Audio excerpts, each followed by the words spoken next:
Welcome to Continued Story Reading. I'm your host, Keith Borgill. We're reading the story of David Gates, Mission Pilot. David obeyed and pulled the car out onto the main road that went down the hill. He traveled about 2 blocks before the engine sputtered and quit again. He managed to coast into a gas station. As he stopped the car in a lighted area, he began to think about the person who had come to save him. He put the facts together. The man with the perfect face had appeared out of nowhere. He understood David's trouble, knew the 2 criminals and their horrible record, and what they planned to do. What had kept the 2 men frozen, holding the rocks? Only supernatural strength, David realized, could enable one man to push the heavy station wagon uphill on gravel. Every detail fit together like a beautiful puzzle. The words of Psalm 139:5 filled his mind and jolted him. You hem me in, behind and before. You have laid your hand upon me.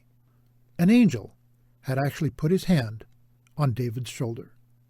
Grateful, but ashamed of his dullness, David thanked his heavenly Father for sending a mighty angel to care for his slow-to-act child who couldn't seem to catch on when he had asked for help. What a God! David did a little bit of self-examination as he drove home. Why do my life situations seem to give my angel problems? I fear I never give my angels any rest. If angels sleep, mine get very little. Could it be because God has chosen to put me on the front lines of service where danger exists? In his love, he sends angels to intervene to save my life. I don't try to be difficult, but I seldom hesitate to accept a dangerous mission. Could God be telling me to venture out in greater faith? He sent me extra help even though I didn't deserve it. But what kept me from recognizing his divine presence and acting on his suggestions instantly without arguing? Whatever I lack, God, please show me. 2 weeks later, David arrived at the Lima bus station after a trip to the North Peruvian mission. He had installed an accounting system he had written for their computers. Having traveled all night on the bus, he arrived at the station about noon. Lima's bus station is located in the middle of the city in a very dangerous neighborhood. Unfortunately, he had to walk 3 or 4 blocks through this bad section of town to get where the taxis waited. Carrying his attaché case, he started out fully aware of a problem. Riding on the bus, he hadn't been able to relieve his full bladder for many hours. What to do? Looking up and down the street, he noticed a small public toilet in a back alley. He knew he'd have to walk through a dangerous, unprotected neighborhood. Since he saw no one, he thought, I'll just run in and run out and no one will notice. At the same time, he realized that taking a chance like this was like being a bleeding man in a pool of sharks. He walked quickly up the alley and gave the attendant at the door the usual 10-cent tip. He ran inside thinking, I'll only be in here 15 seconds and be gone fast. But someone had noticed him, and he heard a commotion outside. Just as he stood in a very helpless position, a man with a red bandana around his head and a homemade sword in his hand came running up behind him. David had no way to defend himself. He knew the man wanted his briefcase, his watch, and everything in his pockets. Just as he came close to David with his sword outstretched, the would-be robber stopped. He had thought David was standing by himself. David also thought he had entered alone. Now he watched the thief look up at something much taller than David. His face turned white, and his mouth dropped open. He lowered the sword and held it behind him. Backing up, he stood quietly facing the corner, acting embarrassed. As soon as Dave finished, he grabbed his briefcase and walked out. The attendant gaped at him in surprise. He had not expected to see David come out alive. As David hurried down the main street, he realized once again that he experienced the presence of his guardian angel. Though he hadn't seen him, he knew the robber had. Thank you, Father, for the privilege of living in the presence of the one who sends his divine messengers to meet all my needs. Thank you for sending my angel to camp around me and to deliver me. As a taxi took him to his home, David kept thinking of all the things that could destroy this relationship with God. Am I so busy with the mission work that I don't plan significant time each day to study God's Word and pray? Do I use my spare minutes reading magazines and newspapers or books or looking at TV or videos, things that could take me away from my taste for spiritual things? Am I allowing friends to draw me away from Jesus? Are my choices of food and drink those that will keep my mind clear so that I'm alert to Satan's endeavors to assault me spiritually? Am I enjoying that precious relationship that always encloses me in God's loving arms? He prayed out loud, Help me to give glory to you in all that I do. In 1990, the Inca Union Church Administration in Peru named David as a delegate to the Indianapolis General Conference business session. They needed a man skilled in translating from English to Spanish. Though David's language abilities enabled him to converse in Portuguese, German, and French, he could give accurate, rapid translations into Spanish word for word. Spanish delegates on the floor appreciated his services as he translated the sermons and business sessions into their headphones. This kept him busy from early morning till late at night. He spent 8 weeks in the United States working continually under stressful conditions. When he returned home to Lima, he experienced weariness that he couldn't shake. His raw nerves, his negative mental attitude, his lack of ability to cope seemed so unlike the usual upbeat David. Something was wrong. He appeared to be a changed man. His pessimistic outlook puzzled Becky and the children. They found him hard to live with for the next 3 months. He seemed to hate everything. He hated being at home. He hated being at work. He put everyone through a difficult time. Becky suspected that his overwork had caused burnout and that he might be on the verge of a breakdown. She prayed for insight to understand her troubled husband and asked God for solutions. Something that shook up both of them was the sudden breakup of the marriage of their closest friends, another missionary couple who chose to divorce. David became very sensitive and protective of Becky. He feared the Peruvian students had the idea that American wives were easy prey. One day he heard a student call Becky by her first name. Never in a formal Spanish society do students address faculty members by their first name. It is not appropriate unless the people involved have become close friends. David's stressed, confused mind began to suspect this young student. Was he trying to lure Becky away? Becky had been helping the theology student by typing his final research paper. One evening when the student came by, David again heard him address her as Becky. This angered David. How could a student violate the custom by addressing a faculty member this way? Again the thought came to him. Could this student be trying to take advantage of his wife? He forgot his usual practice of praying in every situation. Instead of looking for a solution, David made life difficult for Becky. Throw him out of the house. You better tell her not to do that anymore. Becky felt that David, as her husband, should speak to the student and say, you must never do that again. If you do that, you don't come back again. When she explained her feelings to David, he responded in anger, you must never allow that student to use your first name.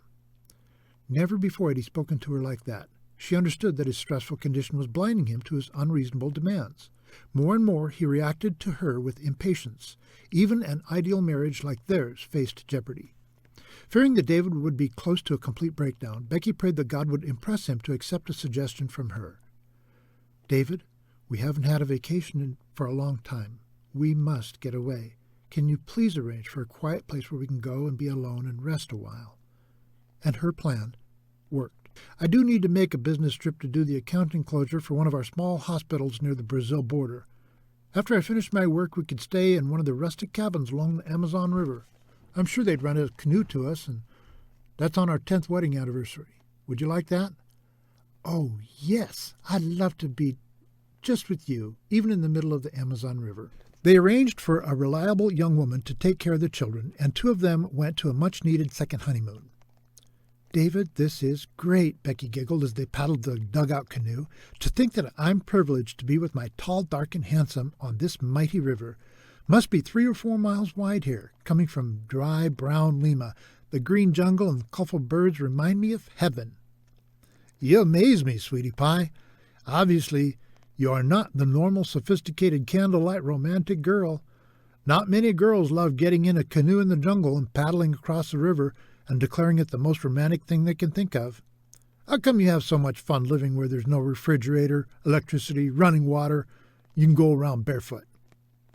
Well, that's where we met, David, when we were kids. Doing those kinds of things together bonded our friendship. What precious memories. But I do appreciate the civilized surprises, too. I'm glad you keep me supplied with perfume and bring me roses and other flowers. You're so thoughtful, inventing special little surprises for my birthdays and anniversaries. One time I did forget. That was the year we moved from Mexico to Peru. Well, you felt terrible when you realized the day slipped by without a word from you, but a couple days later you came home early and acted so strange you kept looking out the window, gazing down the street, walking around and looking again. David smiled. When you asked what's going on, I said, nothing. Yes, and a few minutes later I saw a big truck stop in front of our house. Then those men unloaded a piano. What a thrill. You more than made up for forgetting my birthday. Well, God has given us so much joy together, David said reflectively. Remember that Sabbath day shortly before we got married when we sat together on a hammock and made a covenant with God? We'll go wherever you send us. Just keep us true to you. If it's your will, please keep us together, standing hand in hand, waiting for Jesus to come in the clouds. Yes, David, God's given me peace. Wherever he's led us, he's made our home a little heaven. We can trust him to keep us until he comes. During this short vacation on the Amazon, David snapped back to his old self. Only then did he realize he had experienced severe burnout. With his arm around Becky, he prayed, God, please alert me to my weakness. Forgive me for allowing myself to overwork. Keep me close to you so I'll never get caught in that miserable place again. After almost 5 years of constant traveling, Becky and David decided he could no longer endure a routine that demanded such long hours away from home. Their family had grown. They had adopted 2 more children. Katia, a lovely Peruvian girl 5 years older than their daughter Lena, and little Christopher, also a Peruvian, 4 years younger than Carlos. In 1992, David asked for an appointment to meet with the Inca Union Church leaders. I've greatly enjoyed the privilege of working with you, he told them. I love my work, but I'm sure I need a change. We now have a family of 5. These children need a father at home, especially the 2 youngest, both boys. We must not sacrifice our children's spirituality to the demands of my job. I need a change. Maybe I could teach at the university. I'd be glad to do whatever God asks, but I must have more time to be home with my family. We're sorry, but at present we must cut back on personnel. Out of 90 overseas salaried assigned to our division, we're forced to cut back to 22. No salary budgets are available elsewhere. We need your skills and expertise on the job you have now. Computer specialists are hard to come by. Well, I understand your problem, David assured them. However, after much prayer, we feel that God has impressed us that I cannot continue in this stressful work even though I've enjoyed doing it for 5 years. Our children hardly see their daddy. They need both parents. I believe the next best thing for us to do is ask for a permanent return to the United States. I feel a need to complete graduate training in computer software engineering. After they had made the decision, David and Becky felt relieved and challenged. That night they talked for several hours after the children had gone to bed. I'm sure God has special plans for our family's future. I know He'll give us a vision to see by faith what others see only by sight. I'm confident that under His guidance and leadership, we will see His power in leading. Our part is to focus on His will, not what people tell us. Are you willing to learn to rely exclusively on His divine omnipotence? Becky laid her head on David's shoulder. I'm willing to go anywhere God sends us. I believe He'll give us a vision of service that will enable us to see infinite possibilities instead of numerous problems. Won't it be exciting to see Him open up opportunities and take care of the obstacles? I can hardly wait to find out what God's plan is for us. As David was completing his graduate studies in software engineering in 1993, he was contacted by Dr. Sylvan Lashley, president of Caribbean Union College of Port of Spain, Trinidad. We need you desperately as Director of Computer Services, but we have a problem. We have no overseas budget for you. Well, can you find someone else to do the job? We have no one who has the training and expertise you have. Well, could I come as an AVS, an Adventist Volunteer Service Worker? Would you provide a home for a family of 7 and a stipend so we can eat? If so, we'll be glad to accept your invitation. We work for God, not for money. We know God will provide as we move forward. And God came through again. After 3 months on the job, an overseas budget suddenly became available and the college assigned it to him. So David began teaching part-time at Caribbean Union College in Trinidad, and also working as Director of Computer Services for the territory of the Caribbean Union Conference of Seventh-day Adventists. He often took his computer students on trips to help them install software in various countries throughout the Union. Sometimes his duties meant a flight to Georgetown, Guyana. As he accompanied the Guyana Conference administration for a visit to the jungle interior, David became aware of the great needs of the Amerindians, especially the Akawayo and the Aracuna tribes that live around Mount Roraima. This section of southwest Guyana is a long way from anywhere, surrounded by vast jungles and treacherous rivers, steep mountains, and numerous waterfalls. Here, the borders of 3 countries meet: Venezuela, Brazil, and Guyana. At this place, David discovered the Davis Indians. These people, descendants of old Chief Auqua, who in vision had talked with an angel many times, seemed nobler than the other Indians did. Because of the angel's instructions, the chief had taught them many Bible truths, which Davis Indians still followed. In 1911, the courageous missionary O.E. Davis had fulfilled the angel's promise to come to Chief Auqua of the white man who would come with the Black Book to teach them more about God and heaven. Even though he lived only a short time, they loved Davis and accepted his teachings. Unlike many of the other Indian tribes David had worked with in other countries, the Davis Indians did not beg, but they did give. They gave to others generously of what they had. David learned that a missionary had never lived in the village of Kaikan. When he returned home, he said to Becky and the children, "I wonder how many of these dear Indians die from lack of medical and spiritual help. What a great blessing an airplane would be in reaching many of these inaccessible villages." "Oh, sweetie pie," Becky exclaimed. "I want to go there so badly. We could help those dear people so much." After several years of service at Caribbean Union College, David found these lines written by an unknown author. "Pray not for easy lives. Pray to be strong. Pray not for tasks equal to your powers. Pray for powers equal to your tasks. Then the doing of your work shall be no miracle, but you shall be a miracle to the praise of him who has made you who you are." Becky, please read this. Then let's talk. I got an idea.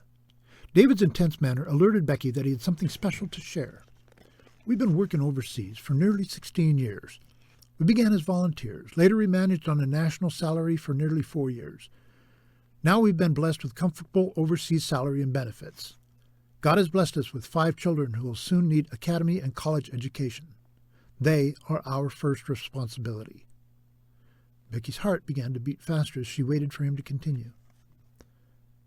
"God's given me a burden to become a missionary among the Davis Indians in the interior of Guyana at the village of Kaikan. The Guyana Conference has no budget for that area. I feel impressed by the Holy Spirit that we should become volunteers again. But how can we manage with our 5 children?" "Are you suggesting that we take our large family into the interior with no means of survival in a jungle village just as my parents did in Peru and later in Africa? My sisters and their families followed their example. We could too." "We've already decided to go home to the States next year. Why don't we postpone our return trip to the U.S. for 1 year and experiment with God? I believe this is the time to give our lives totally to commitment to Him. Let's talk this over with our children. God can supply all our needs 200 miles back in the jungle. Are we willing to take this risk and depend totally on Him? We'll not tell anyone of our needs and see what God can do. We'll soon know if God is telling the truth. Isn't it time we find out for ourselves?" "I'm willing, sweetie pie. Our God who controls the universe can surely take care of a family of 7. Our kids need to know that if God is real firsthand before they leave home and go to college, they'll learn to live simply like you and I did as children. Like us, they'll find true happiness in service." David talked with his boss, the union president. "We have definitely decided to go back to the States, but first we'd like permission to go to Guyana for a year on a volunteer basis and establish God's message with the Davis Indians in the village of Kaikan." "Why don't you stay here for another year? I have no idea where we can get a competent computer science teacher," the president said. "I'm sure God will supply your need for a teacher. We could return directly to the U.S., but we'd rather give our volunteer services to Guyana for that year." Reluctantly, the president consented. "It's a good work. They need it. We're willing to release you." That evening at supper, David broke the good news to the children. "Sounds great, Daddy. Like a real adventure."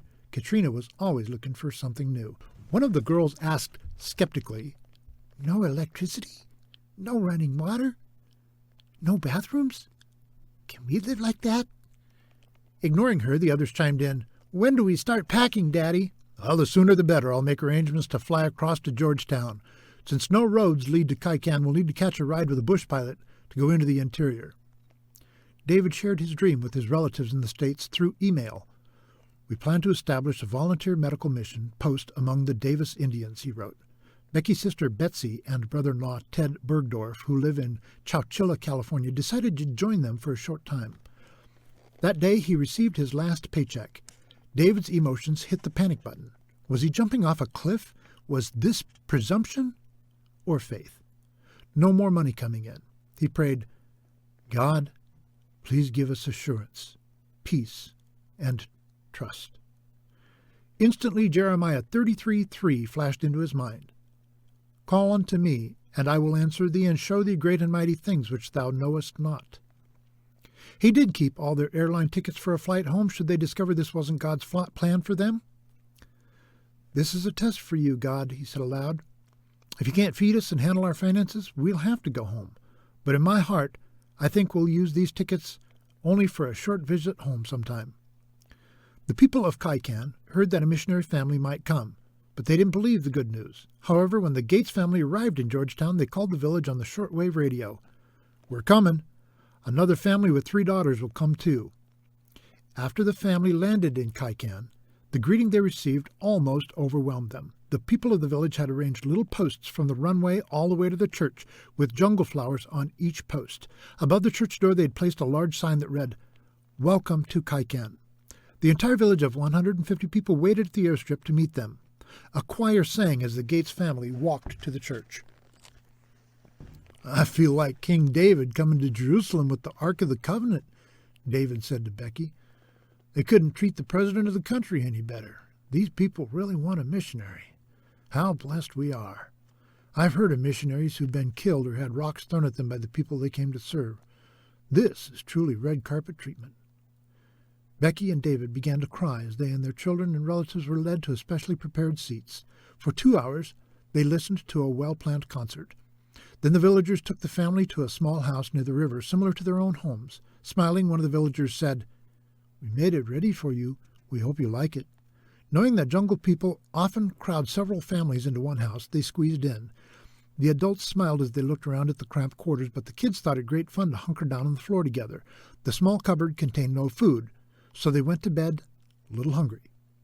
The next day, the village people realized that their missionaries had little to eat for breakfast. From every direction, people began to come loaded with packs on their backs full of bananas, papayas, root vegetables, every kind of food they had. Typical of those who brought food to the house was Claude Anselmo, who immediately offered his services. Speaking good English, he said, I was a policeman in Georgetown, but because of problems in my home, I've returned to my real home, Kaikan. I'd be glad to help you get settled and fit into village life if there's anything I can do. Please, tell me. Claude soon became David's right-hand man, caring for many details that would have been neglected without him. The adult missionaries, being nurses, immediately noticed the medical needs of the people. Even though the government maintained a small dispensary in the village, the community health worker had only a few months' training and lacked many medications. We must begin to make plans to assist the health worker in providing the villagers with health services, they concluded. A beautiful river with pure, clean water ran by their little home. This served for cooking, bathing, and washing dishes. A nearby spring provided good drinking water, though they still took the precaution of adding bleach. A convenient outhouse provided toilet facilities. At first they cooked just like the villagers, chopping their wood and using a campfire-like stove outdoors. They soon realized that the women were spending a lot of time on this primitive method, so David procured a propane gas stove that speeded up the cooking, gave more time to serve the villagers. Solar panels charged up the 12-volt battery that ran the high-frequency radio and lights at night. An inverter provided electricity to operate their notebook computer and Becky's sewing machine. The children had a vast playground, the jungle and river around them. After they'd been in Kaikan a few months, Becky told David, I love this place. My joy comes from seeing our children value this important fact. They've discovered that happiness doesn't come from things, but in serving the Lord.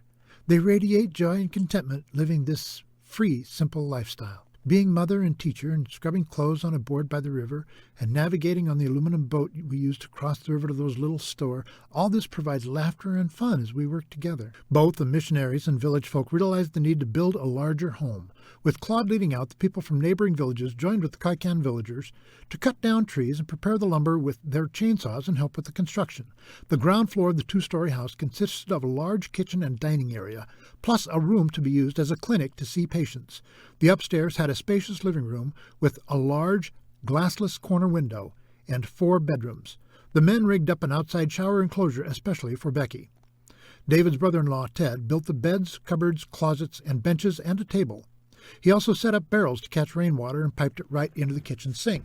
All the Gates and Bergdorf children contributed to the project. They helped in Sabbath school, leading out whenever they needed in church activities. The older girls used their musical talents to organize a junior choir. The village kids loved to sing. During that first year, one of the teachers at the Kaiken Elementary School had to leave before the school year ended. The village came to David and Becky's daughter Lena and her cousin Heidi, both 14. "Would you teach for us?" they asked. Lena and her cousin accepted the challenge. Each day they dedicated the precious students to God, asking for wisdom. He blessed their efforts. When the school year ended, the headmistress told Becky, "Kaiken's Elementary School came in first place on the examinations, all because of the excellent teaching of your girls." Later, second daughter Katrina, her cousin Kristen, and their friend Sarah Eric also helped teach school. "We must teach the village folk practical way to take care of their bodies," Becky suggested to her sister Betsy. "Yeah, they have no knowledge of health principles and disease prevention. Let's plan for classes lasting 6 months. We'll team teach. Since Ted's also a nurse, he can join us." The classes proved to be successful. Other villages nearby heard of the first aid course the missionaries were offering. They walked a long way each Sunday for many weeks to receive this training. In addition, Betsy taught music classes and started a Pathfinder club. ADRA provided some treadle sewing machines that Becky used to teach the women how to sew. Besides their own clothing, the women learned how to sew uniforms for the Pathfinders. "It's so exciting to see the joy in the eyes of these dear people as their lives become more meaningful with these new skills," Becky exclaimed to David one day. A few months later, David's parents came to help. David's father immediately began preparing the soil, planting a garden. His mother's years of medical experience enabled her to help in the clinic. One Sabbath after David's father had preached, Claude Anselmo met him outside. "If you had made a call today, I would have given my life to God." The Gates family had been praying for this moment, and they rejoiced greatly as they watched David's father baptize Claude in the river a few days later. From that day, Claude was a powerful influence for good in the village. He was also highly respected by the armed forces and the government. Whenever the Gateses left Kaiken, he cared for their home and managed many details in the village. As word spread of the missionaries' presence, people from other villages came with requests. "Could you come to our village and teach us too?" "Where do you live?" "Oh, not very far away, just 4 days walking that way," they said, pointing over the jungle-covered mountains. David couldn't imagine walking, climbing, and crossing rivers for 4 days, staying 1 day, and walking back for 4 days. 8 days without accomplishing anything. This was just the sort of need David and Becky had envisioned before moving to Guyana. Without roads or navigable rivers, an aviation program was almost indispensable. They had dreamed about and prayed for an airplane, and as a result, God had nudged them to go forward in faith to build bigger visions. "Becky, there's only one solution. An airplane," her husband spoke with conviction. "But right now, we barely have enough money to buy medicines and food." Becky and David prayed for God's guidance. Should they step out in faith? "God will open the way," David concluded. "First, I must contact the government and lay the groundwork for an aviation program." From the beginning, officials resisted his appeals, but he ignored their no's and asked, "What form do I fill out?" "This form." They handed him a piece of paper. He quickly filled it out. "What test do I have to take?" He took the test. He did everything they required and ended up with a Guyana commercial pilot's license, even though it took almost a year and no one seemed to want him to have one. "Well, Becky, I've laid the groundwork. We have no money to begin an aviation service in Guyana. Still, the promise rings in my ears. He who calls you is faithful and will also do it. We've relied on that promise many times before. We can't wear it out from overuse." Becky smiled at David. "I'm impressed that before we settle in Guyana, you should go to the States to buy an airplane. We have $5,000 in savings in the U.S., you know, the money that the General Conference gave us to move all our things from Trinidad and Tobago to go back to the States. Let's send only a few things back and use the rest toward the purchase of an airplane, even though we'd planned to leave the money in that bank for an emergency." "You're right, sweetie pie. As I hear the many sick in the villages dying because there's no way to transport them to a hospital, I feel this is the emergency. Even though $5,000 can't come close to buying an airplane, I know God will multiply it. Yes, I'll go." And that's all we have time for today. Thank you so much for joining us for continued story reading. My name is Keith Borgelt. This program is produced by Bill Bosse. Join us again next time for more of the story of David Gates, Mission Pilot.